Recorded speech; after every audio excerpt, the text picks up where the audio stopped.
নমস্কার বন্ধুরা, দীপাস কিচেনে আপনাদের সবাইকে স্বাগত। আজকে আমি নিরামিষ শাহী পনির নিয়ে এসেছি। তো আমি কিভাবে বানাই এটা চলুন। এটা 300 গ্রাম মতো পনির নিয়ে নিয়েছি। আমি এইভাবে কেটে নিয়েছি, আপনারা যেরকম খুশি কাটতে পারেন।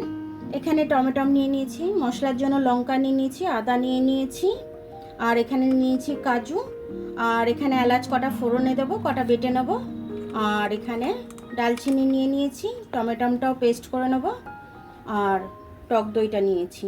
টক দইটা লাগবে আমার গ্রেভি করতে। কড়াতে এবার আমি পনিরগুলো দিয়ে দেবো। একটু নুন দিয়ে দিচ্ছি, অল্প করে স্বাদ অনুযায়ী। এবার আমি কিন্তু এটা বেশি ভাজবো না, হালকা করে ভেজে আমি তুলে নেব।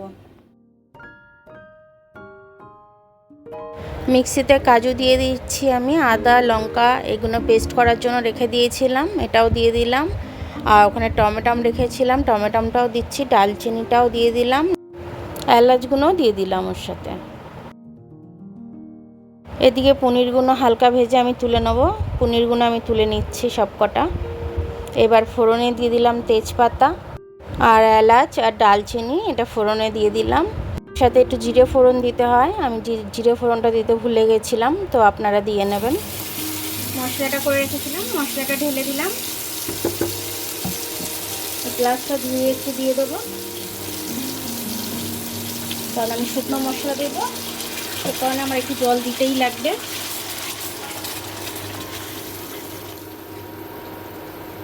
ধনে গুঁড়ো, জিরে গুঁড়ো, একটু ঝালের জন্য লাল লঙ্কার গুঁড়ো, কালারের জন্য হলুদ, একটু কাশ্মীরি লাল লঙ্কার গুঁড়ো দিয়ে দিচ্ছি আমি এর মধ্যে, একটু কালার হওয়ার জন্য। এবার আমি এটাকে ভালো করে কষে নেব। এই সময় একটু টক দই ফাটিয়ে দিয়ে দেবেন, কারণ আমি দিতে ভুলে গেছিলাম, আপনারা দিয়ে নেবেন। আমি এবার মশলাটা কষা হয়ে গেছে, আমি জল দিয়ে দিলাম। নিরামিষ রান্না একটু চিনি দিতে হবে, আমি একটু চিনিটা দিয়ে দিলাম, হাতে করে ছড়িয়ে দিলাম, তো ওই জন্য বুঝতে পারলেন না আপনারা কতটা, ওই 2 চামচের মতো চিনিটা হবে। তো এবার জলটা ফুটে উঠেছিল, পনিরটা আমি দিয়ে দিলাম।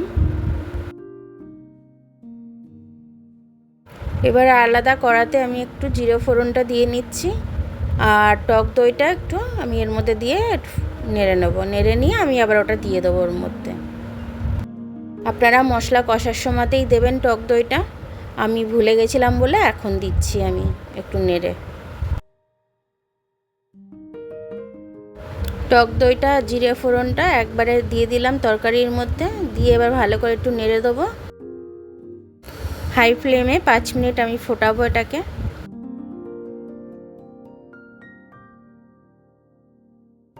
দেখুন 5 মিনিট পর আমি এটা ঢাকনাটা খুললাম, খুলে আমি এবার এটা গরম মশলা দিয়ে দেবো একটু, আর একটু ঘি দিয়ে দেবো 1 চামচ মতো। তারপর নেড়ে চেড়ে নামিয়ে নেবো আমি এটা। শাহী পনিরটা আমার তৈরি হয়ে গেল। আমি অ্যাকচুয়ালি টক দইটা দিতে ভুলে গেছিলাম, একটু জিরে ফোড়ন দিতে ভুলে গেছিলাম, এত গরম তো সব ভুলে গেছিলাম। তারপরেতে আবার আমি ফ্রাই প্যানে জিরেটা ফোড়ন দিলাম, আর একটু দইটা একটুখানি ভেজে কষে নিলাম ওর সাথে, দিয়ে আমি এর মধ্যে দিয়ে দিলাম। আপনারা কষার সময়তেই দিয়ে দেবেন, আমি যে ভুলটা করেছি ওটা আপনারা করবেন না। খেতে কিন্তু খুব সুন্দর হয়েছে, আমি খেয়ে দেখেছি, ভীষণ সুন্দর হয়েছে। তো আপনারাও এটা করে খাবেন, এটা একদম রেস্টুরেন্টের মতো হয়েছে। তো আপনারা ঘরে আমার মতো রেসিপিটা ফলো করে বানিয়ে খেয়ে দেখবেন, রেস্টুরেন্টও ফেল হয়ে যাবে। আমার ভিডিওটা দেখার জন্য অনেক অনেক ধন্যবাদ। আমার ভিডিওটা যদি আপনাদের পছন্দ হয় তাহলে লাইক সাবস্ক্রাইব বেল আইকনটা একটু টিপে দেবেন, আর যদি ফেসবুক থেকে দেখেন তাহলে লাইক আর ফলোটা একটু করে দেবেন। আবার কাল দেখা হবে নতুন রেসিপির সাথে, ততক্ষণ আপনারা ভালো থাকবেন, আমি আসছি।